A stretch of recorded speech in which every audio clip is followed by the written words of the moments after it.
Ladies and gentlemen, thank you for joining us on this program. Today's guest is Peter J. Harris. Now, Peter and I connected from a different show, what we did on some of his poetry that he did for Golden Foothills Press, Dr. Thelma Reina. He submitted a poem. He read some of them as well in our previous show. But I wanted to take time to just talk to him, about how this whole idea of this project, which I've learned from Mr. Peter Harris, project Black Man of Happiness Project. He was very gracious to send me his book, which I have enjoyed thoroughly looking through it. I recommend you go get it. And we're going to talk to him. What's behind the project? What motivated him to do it? What's his future plans? And what has he learned through the journey of life and also as a literary figure, the community helper? And I looked at his bio. I'm not going to read it because we'll be here all day as usual. But I did decide that this is definitely what I call a Renaissance man, a man of many, many wonderful talent. Peter, thank you for joining us on the show. It's my pleasure, Armando. Thanks for having me. Sure. Peter, let's start. Did you see yourself when you were back in college doing this kind of project? Sure. I actually did. I was at Howard University in the early 70s to 77.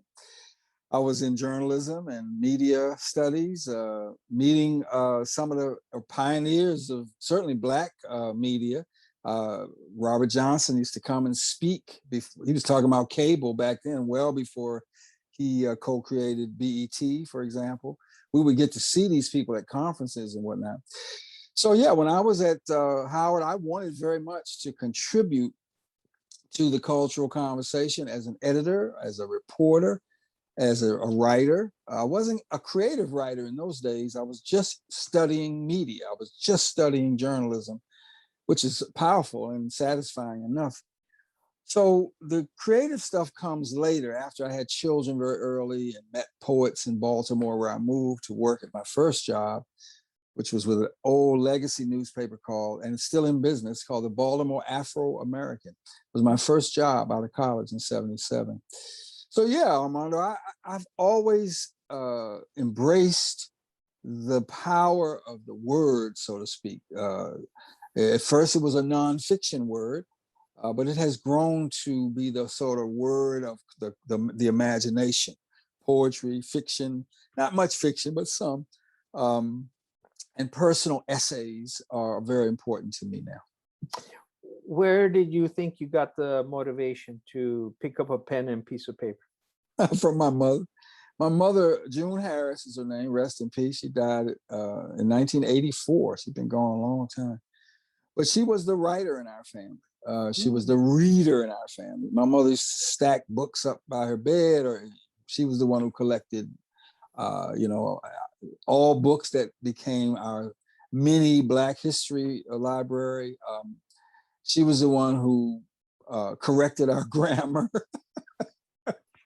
She would never let me get away with half the stuff I say now.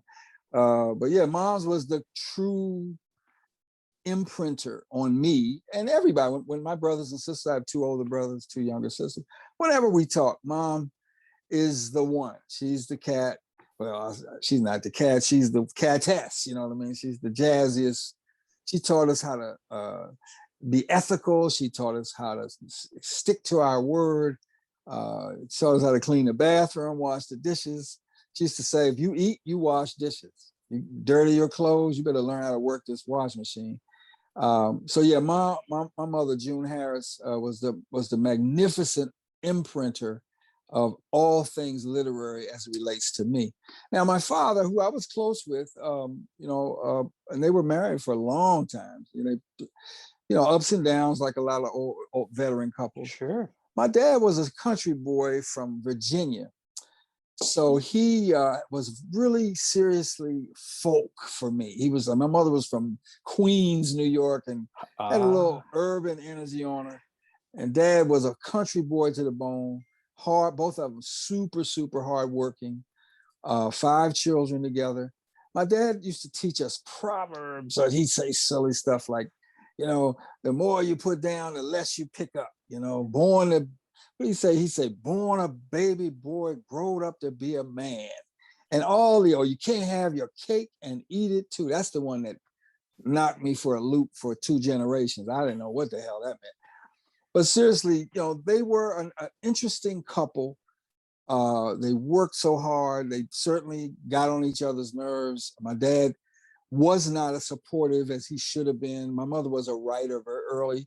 Frankly, there was a time when he belittled or bullied Ma and wouldn't let her really embrace that gift.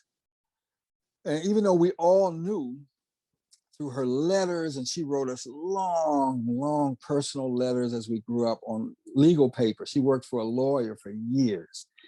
And Armando, she used to handwrite these letters, and especially if we had drama in the family or there were big issues. But we all knew, and Dad knew, and he honored her. He apologized, he atoned. But, you know, she left us pretty early. So I only wish she was, both of them for sure, but I only especially and specifically wish that she was around, because she would really get, I think, this sort of multi-dimensional exploration through the arts of Black male happiness. And through that doorway, happiness as a theme for anybody who's dedicated to, you know, a humane society.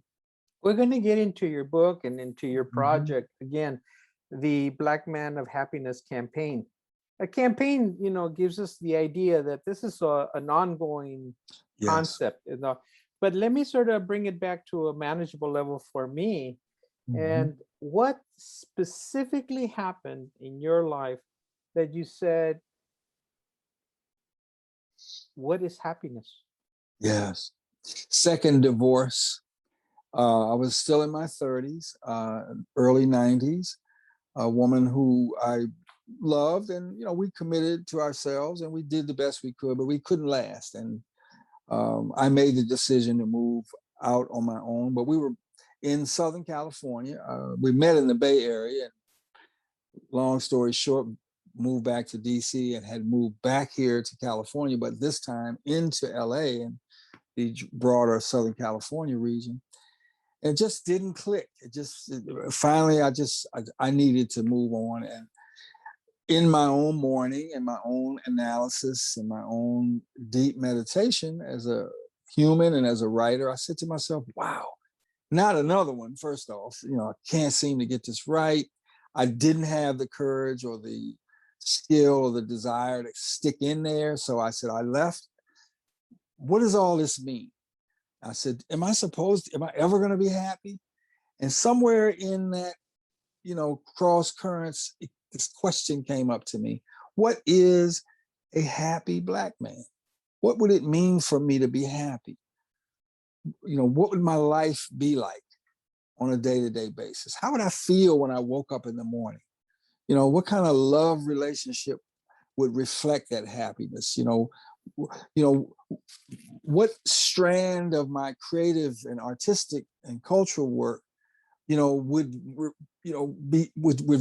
reveal and celebrate that happiness? Can happiness, you know, be a tool for oppressed people, for people who have to struggle through the reverberations of history, slavery, genocide, you know, disrespect from the larger social system, men and women being exploited just so they could farm, you know, and get one society its food, and then they get deported when the politics allow for that. You know, what role could happiness play? Or as Thomas Jefferson said, you know, the pursuit of happiness. And of course, Thomas Jefferson then were super duper hypocrites because they own people legally. And so all of the, you know, synergies and conflicts and paradoxes and complications, I embrace all of that, Armando. I'm not afraid.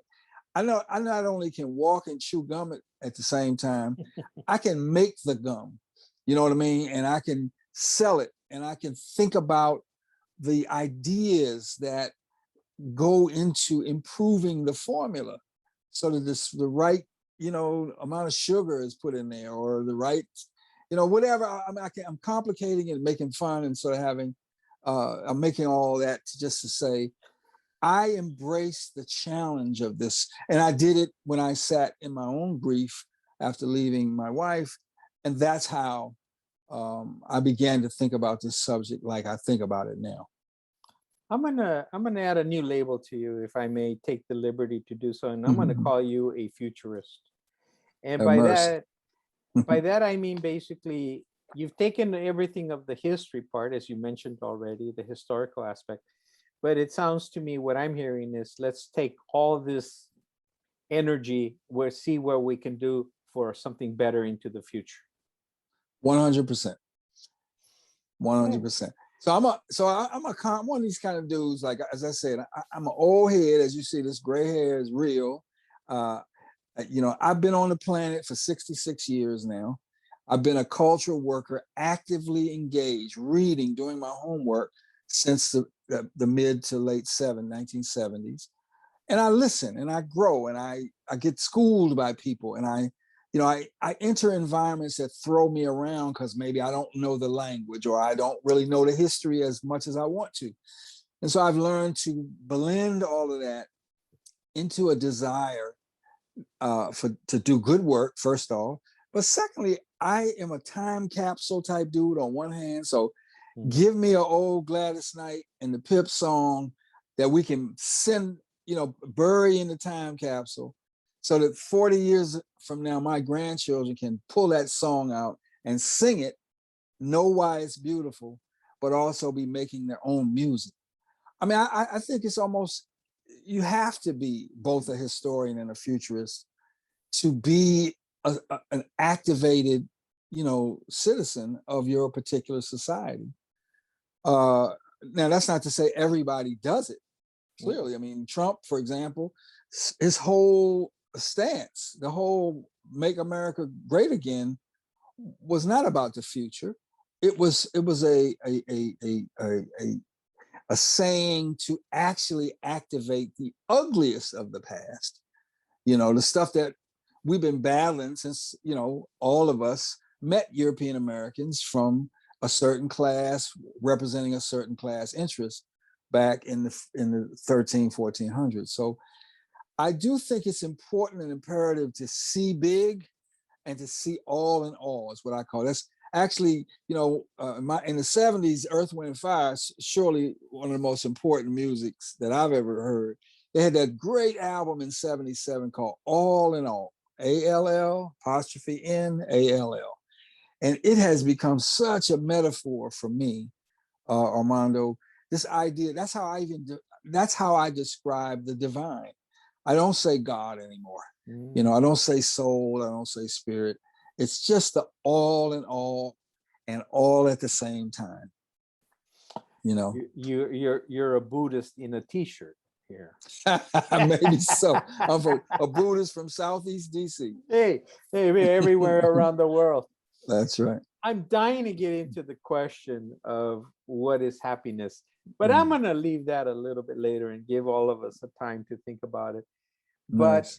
How has your journey been from the moment you said, this is something I'm going to study, analyze, apply to my life, and look beyond that?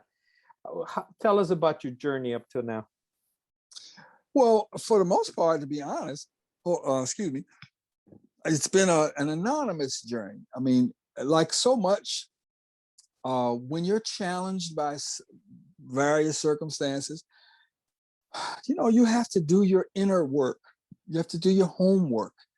That's not glamorous. This book, See You, the publication, that's the culmination of work.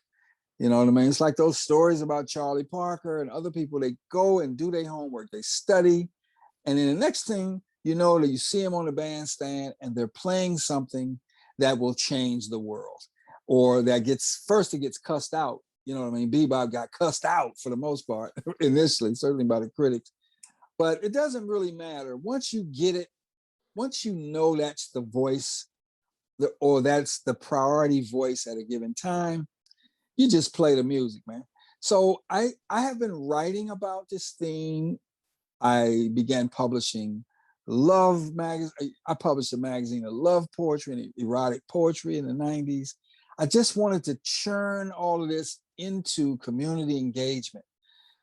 And I had regular jobs like anybody else, and so I just tried to find a way to distill my sort of revolving and evolving answers to that question, what is a happy Black man, into actions and behavior. Uh, like I say, I honestly know I didn't get it right a lot of times. There's some people who don't think I'm a happy guy because I'm also a recovering brooder, and I have cussed a mug out on a regular basis. So I'm just a regular old complicated dude, but this is a quest I'm on. So along the way, magazine, along the way, an essay, poem, along the way, suddenly I put a website up. 10 years ago, at least, let's see, 10 years ago, 2010 to 2020, that first year, I called together some 20 men. We sat around, videotaped them, asked them, what makes you happy? And they just answered. I don't really impose. So my work also, I must say, is not this is how you do it. I don't write a how-to book.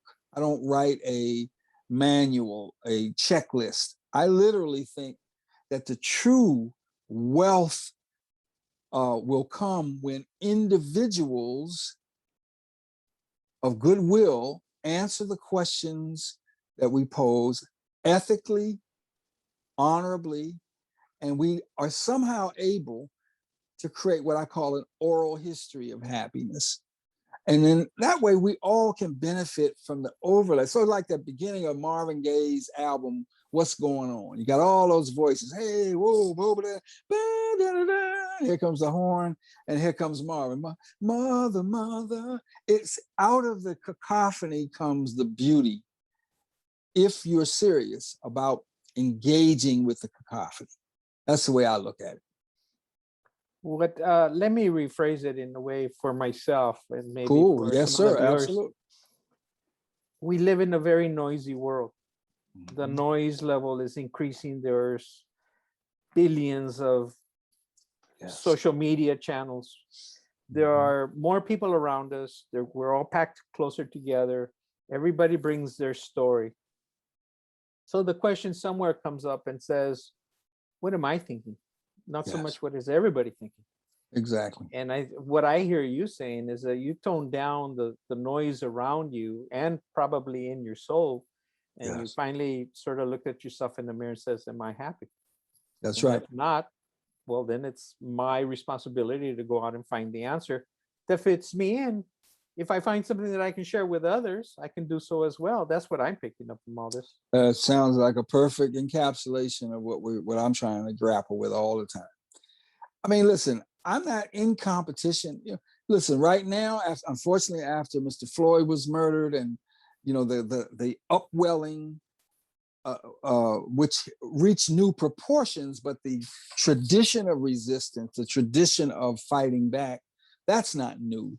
But the unique upwelling, the full body border crossing upwelling that came to the forefront after the world witnessed that video of that man leaning his knee like he was getting his nails done, leaning his knee on that man under cover of state authority with his police uniform and his police role.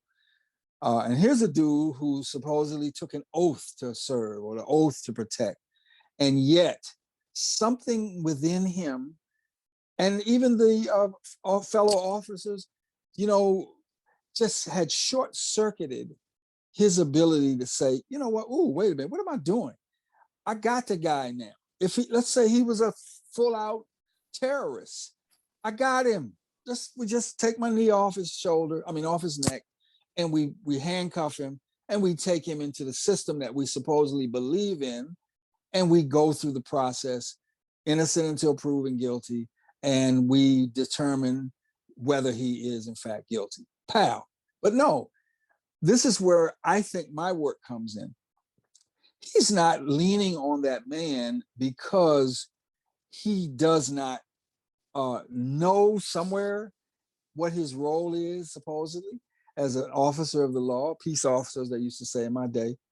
He doesn't even see the guy as a human being at that moment, because there are myths that guard his common sense. There are myths of dehumanization that says a 6-foot+ man of dark complexion, he has to be bad. He has to be evil. He has to be someone to be contained. And it's my job to do it. All of that is done. They call it implicit bias. I call it the governing myths of our society. You know, the black is evil, the white is good vibration. Now, I'm not saying everybody buys into it, but I'm saying in crisis, so often, what happens is we revert to our arrested states. You know what I mean? So you would think a dude who's trained as an officer, gone to the academy, etc., would know you use enough authority, enough power to subdue somebody, as long as you're not in danger, your fellow officers, all that. Let's give the cops their due. We know they have dangerous jobs. But they aren't the army against an enemy. That is a citizen laying on the ground, you know? And so that's why, in fact, that's one of the poems I sent to Thelma. It's actually called I'm Just a Citizen. And it just talks about, like you said, Armando, it strips away the noise and simply says, guess what? We're all here on the sidewalk together. What can we do to stay safe? And where everybody can walk that sidewalk safely in their daily doings. I mean, you remember, you know, we're old enough to know that in the South, in America, there was a time when Black people had to get off the sidewalk, or Native people. Let's talk about indigenous people who were in the society as towns grew up in the West. You know, not only were they assaulted, but they were dehumanized to the point where they couldn't even walk on the same streets. Asian people and some poor white people. You know, that's the issue that I also embrace too, Armando, is, you know, is the country going to be a country? Because too many, unfortunately, European Americans, not all, needless to say, but too many still think of this country as a white country. And it's not, it never was from day one. So when they landed, it wasn't white.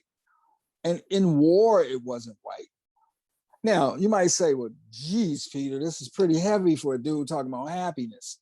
Well, I say to people, well, I am talking about, as Thomas Jefferson said, the pursuit of happiness for your own, as he called it, unalienable right to exist. That's one of the keys to a life of glory and a life of gospel, of grace, etc. The freedom, a life of freedom.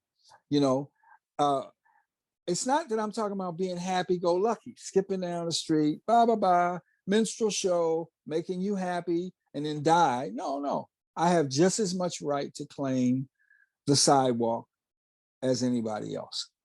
Well, what I'm hearing is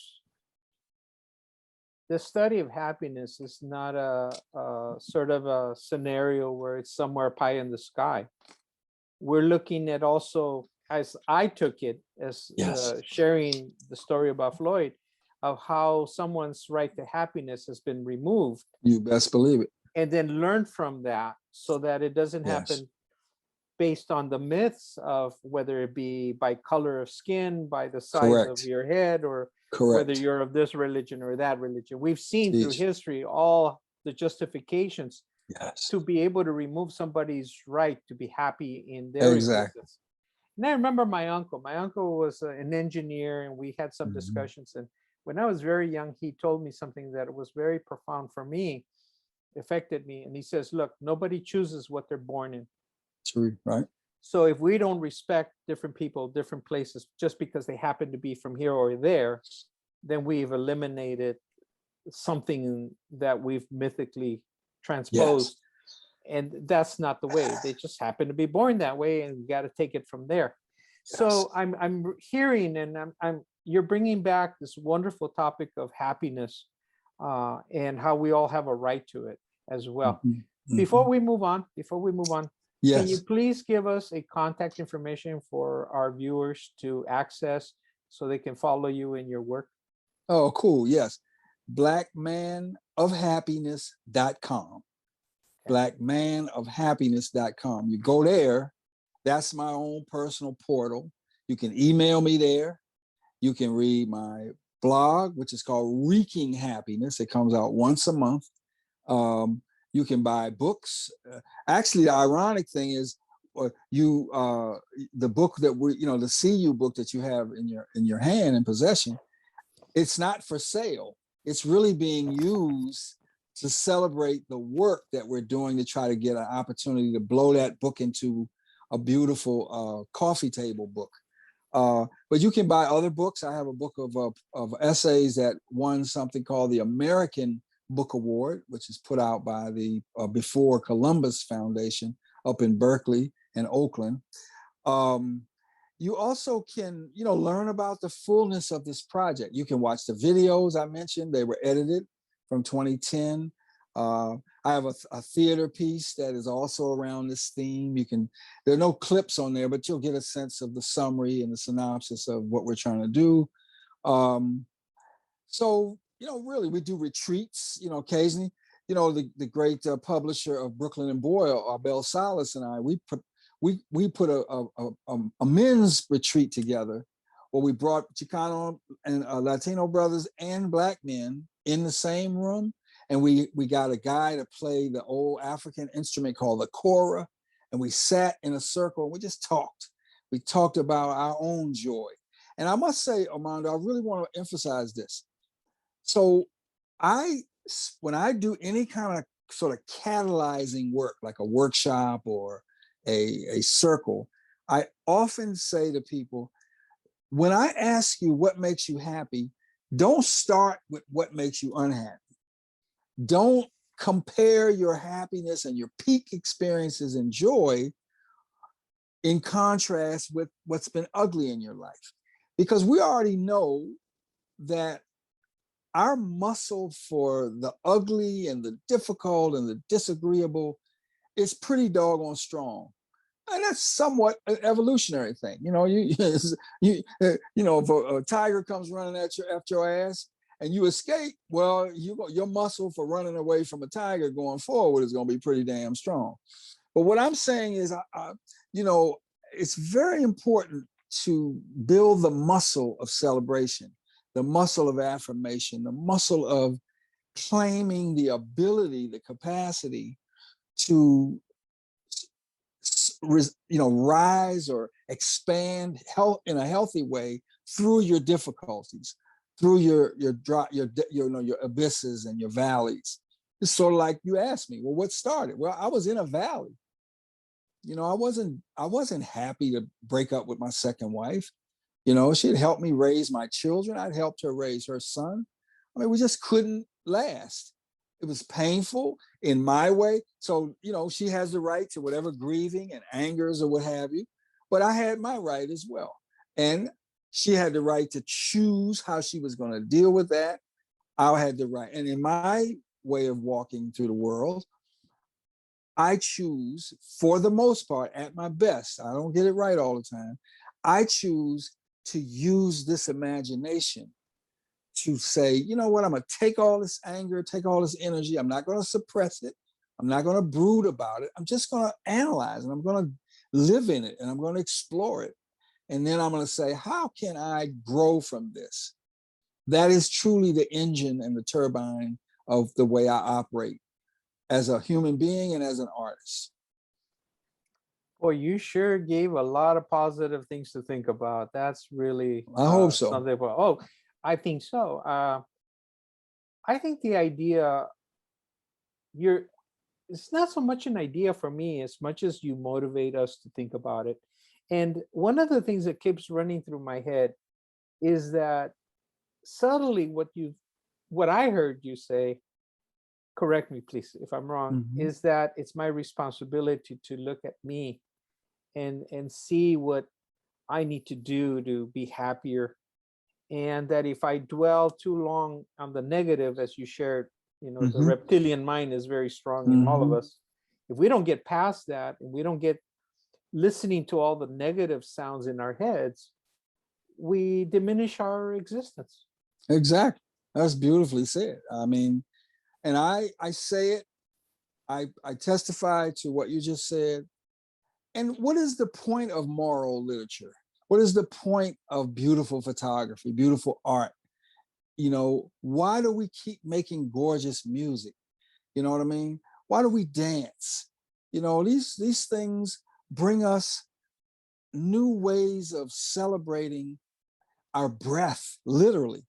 You know, I mean this very sincerely. And I'm not saying that, you know, chemical imbalances in the brain, depression, clinical depression, whatever. I'm not suggesting that Peter's saying his answer to what, you know, what is a happy black man is going to suddenly snap you to attention and, you know, get you up out of the cardboard box that you're on because your society has allowed you to serve in war, for example, and then slide through your PTSD, through all of its safe, so-called safety nets, and land on Wilshire Boulevard.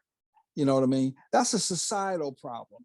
But I would say, since I'm a person who has read poetry in a shelter in downtown LA on Skid Row in the 90s, well before all of this, the billions of dollars and the consciousness has been risen.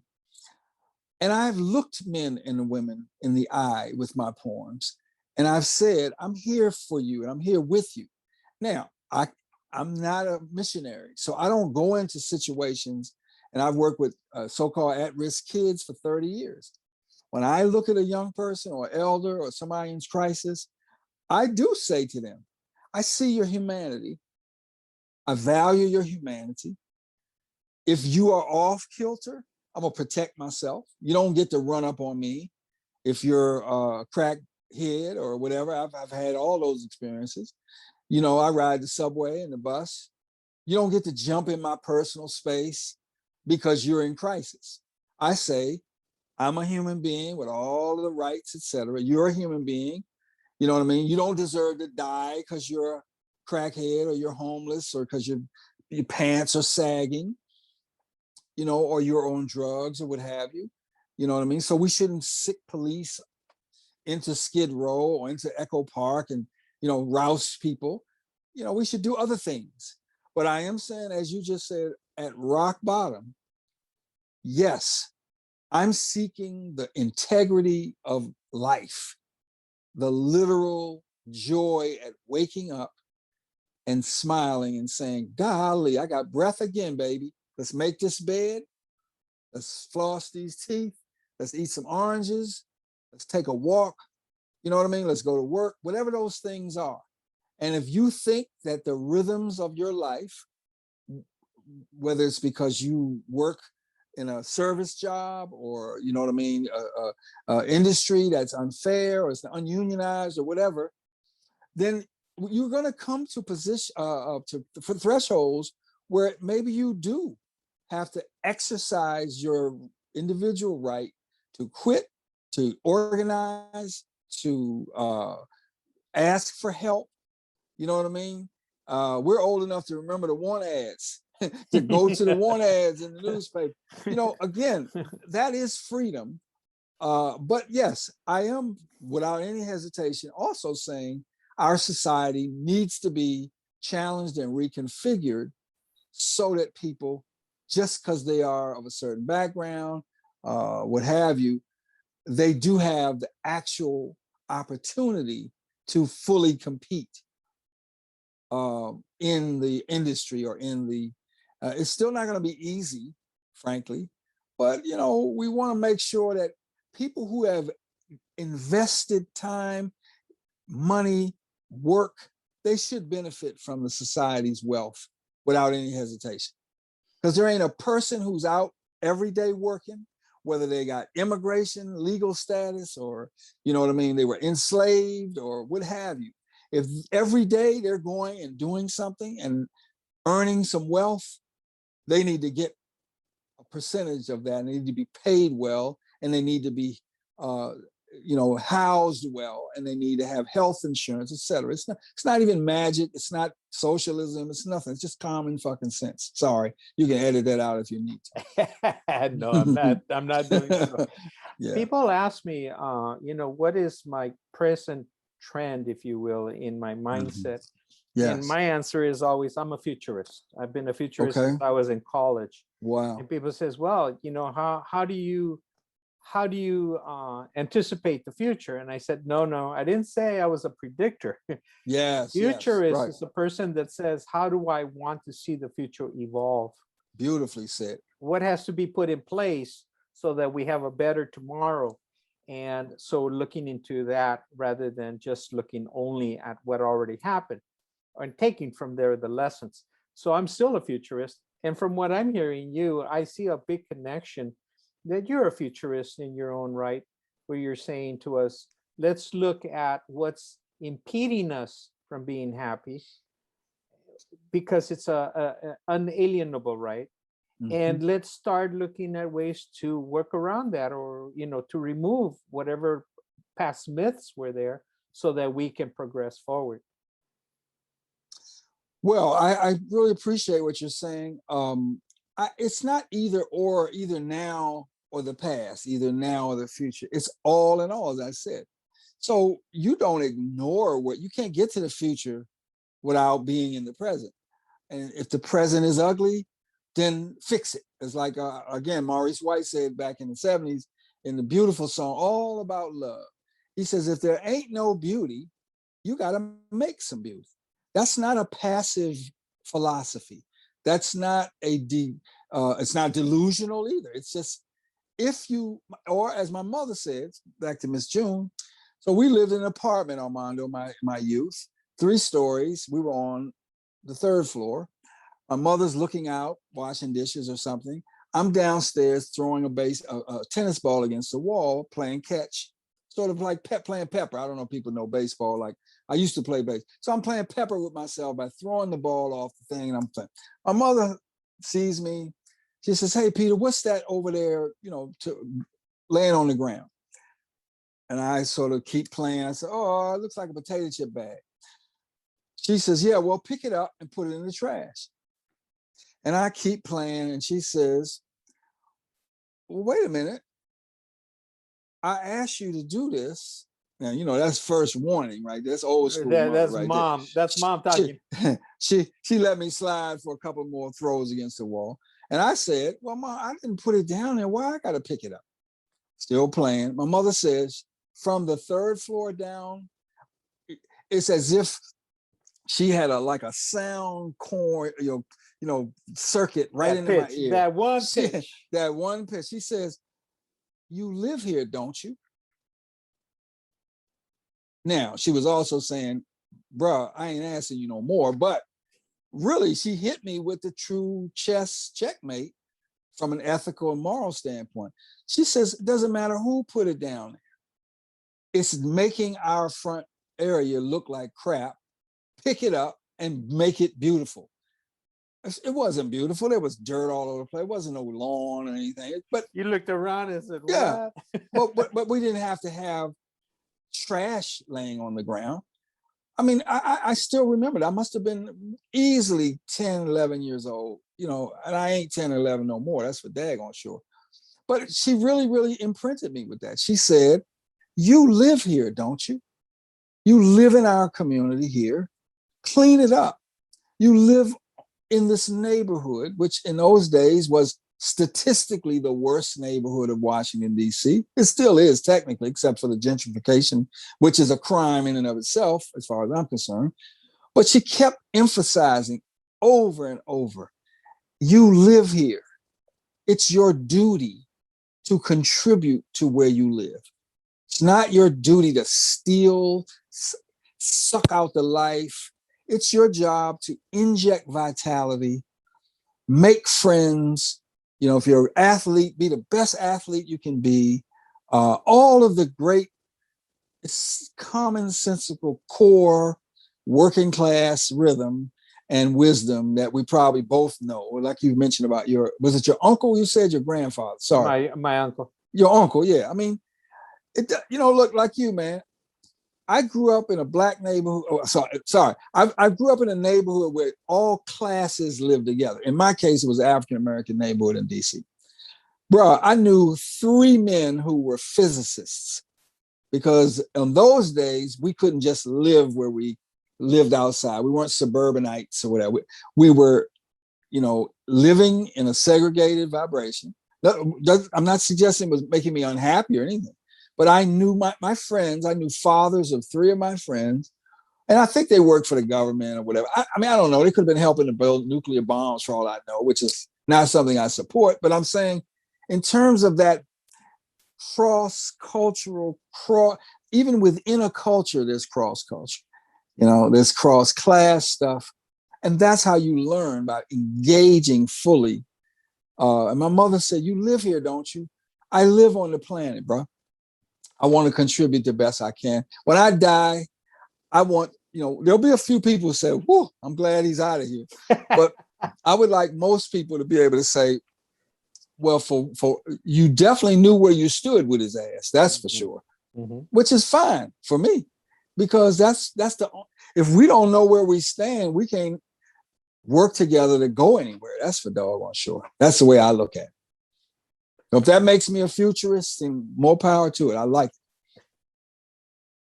We're talking with Peter J. Harris. Unfortunately, we're running out of time. I know, we get rolling, huh? Oh, yeah, we could go on for hours. This is a fantastic topic. But I'm going to close the show with asking you one more question in here. Are we responsible to make us happy? Are we responsible to help others be happy? Well, I think it's a combination of both, frankly. I mean, you can make people happy, it seems to me, by your genuine action to contribute to an ecology, or at least you can make the ground rules, or the sort of the framing. But frankly, as we both, I would imagine this is how you think, but I certainly feel this way. The thing I have the most control over, assuming I have my faculties and assuming I'm not violated to the point where trauma has eaten me away, I mean, my main control is over how I move through the world, how I stand with people, how I even fight against people who I think, from a righteousness standpoint, represent, if not my straight enemy, they represent people who have distorted humanity into sort of structural selfishness and structural inequalities, etc. I mean, listen, when we make vows to loved ones, however you configure family, you still can't make a person happy, but you can contribute to the, as I said, the atmospherics, the actual, what cradles you as a family member, as loved ones. Now, if it still doesn't work out, there's even a way to have beef in a way that ethically allows you to separate and move on. So as I said, I'm not an either orist. Everything is all in all to me. And so now, as we speak, I'm not partnered, I'm not married. I even have, absorbed the lessons from losing a house to foreclosure in Los Angeles when I couldn't find work, during the downturn in Obama first administration. I guess that's the second administration. I can't remember now. But anyway, the point is, I have decided to live. Or as my teacher, Toni Cade Bambara, used to say in her book, The Salt Eaters, the very first line is, "Sweetheart, are you sure you want to be well?" And when you answer yes, it doesn't snap you into wellness. It just means it gives you the sort of, regenerative energy to keep pushing for wellness. It helps you identify tools that you can use to stay well, to get well, to leave unwell circumstances, predatory circumstances. So yes, the simple answer is it's my duty to make myself as happy as I can. As long as it's ethical, I'm not saying my happiness should not stomp on yours, but I'm frankly assuming an ethical framework here. So that's where I stand for the record. But once I'm able to share the wealth, so to speak, or as Mr. White taught me in the song All About Love, I can identify when there's no beauty and I can help make some beauty. I think that's a life well lived and a life worth living. Ladies and gentlemen, we've been talking, and we're only starting to just scratch the philosophy, if you will, of how to live from Mr. Peter J. Harris. And please go to his website, blackmanofhappinesscampaign.com. Did I get that right? No, blackmanofhappiness.com. Okay. blackmanofhappiness.com. And I'm happy to say it'll be the first thing that comes up if you combine those words, Peter, happiness, black men. But also, yeah, you can donate to the campaign. You can go to Instagram at CU247. But it's all on the front page of the website. Takes you wherever you need to go. And then you can contact me if you want to talk more about these things. Absolutely. And I hope you continue to share your story. It's very moving. There's a lot to think about. It's a lot to grasp. And that's something that is positive. But I think overall, if I'm sort of picking up your motivation, your direction of thought, it's for a better future for all persons, regardless of their background. So absolutely. Let's make sure that's on the record. Absolutely. Yeah. This is just a doorway and an angle. Absolutely. But again, you've helped to bring down the voices of negativity and be able to share that there is a door where we can walk through. It's not a placebo where all the bad things are going to go away. But if we don't energize ourselves, we don't give ourselves the energy to make changes into the future. You got the last word, sir. Thank you very much. Again, I look forward to having you on future shows, but continue your writing. It's moved me in many ways, both emotionally, intellectually, and I think more than anything, it calls us to bring more justice to the present so that other people in future generations can get what they're entitled to, which is their life and their happiness. Absolutely. Thank you, sir. Thank you for having me on your show. I appreciate it very much. Thank you. Ladies and gentlemen, if you wish to contact me, please, if you need more information, feel free to contact me at afsanchez66@gmail.com. But best of all, go directly to his website, find this information, follow him along, and learn as much as I have today. Thank you. Thank you.